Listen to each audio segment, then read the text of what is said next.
This is not a spoiler-free review of Poppy Playtime Chapter 4, so consider this your official warning. If you haven't played the game yet, I highly recommend checking it out before watching this video. You've been warned. I know I'm a bit late to this chapter, life got busy, but I finally got the chance to sit down and play through the entire thing, and now I have a lot to say. Poppy Playtime is one of the most well-known mascot horror games out there. Some people love it and some people hate it, but you can't deny its impact on the genre. It basically took the internet by storm when Chapter 1 dropped back in 2021. Ever since then, the game has built up a massive cult following. There are theory channels, merch, fan games, and a flood of fan art all over the internet. Personally, I joined the fandom a little later, around Chapter 2's release in 2022, but from that moment on, I was hooked. When it comes to mascot horror, my favorites have always been Five Nights at Freddy's, Bendy and the Ink Machine, and Poppy Playtime. And Poppy Playtime holds that spot for a reason.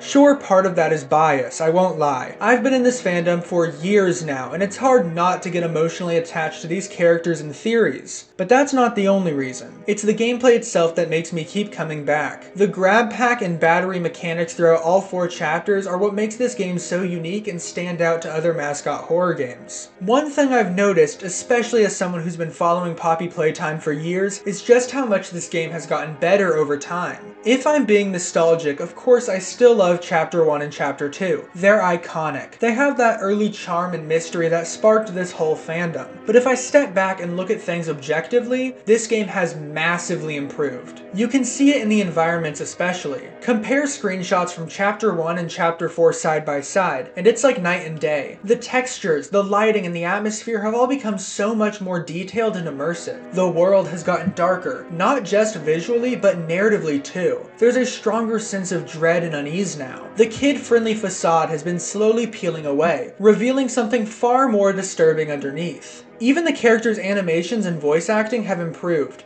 making everything feel more alive and more terrifying. You can tell the team is growing with each release, and it's exciting to think about where they'll go next. Now let's get into the real reason I made this video. The story. After finishing Chapter 4, I was genuinely blown away. The narrative has taken a complete turn, and it's the best decision the devs could have made. Back in the earlier chapters, Poppy Playtime definitely followed a familiar horror formula. Corrupt company run by evil man gets shut down, and then an ex-employee explores the company building and finds haunted mascots. Other games like FNAF and Bendy have followed almost identical stories, and that's not a bad thing, it just wasn't anything special. But in Chapter 4, the story breaks away from those tropes in a big way. Suddenly, it's not about surviving mascots or escaping a spooky building. The lore surrounding Poppy herself, the prototype, and the twisted experiments the company ran is so much deeper now. I haven't been this invested in a game's story in a long time. Every new file and voice line had me theorizing like crazy. I haven't felt that kind of excitement since the early days of FNAF theories. I need to know what happens next. In general, Poppy Playtime Chapter 4 isn't just a new installment of the game. It's the chapter that solidifies Poppy Playtime's legacy in the horror genre for me.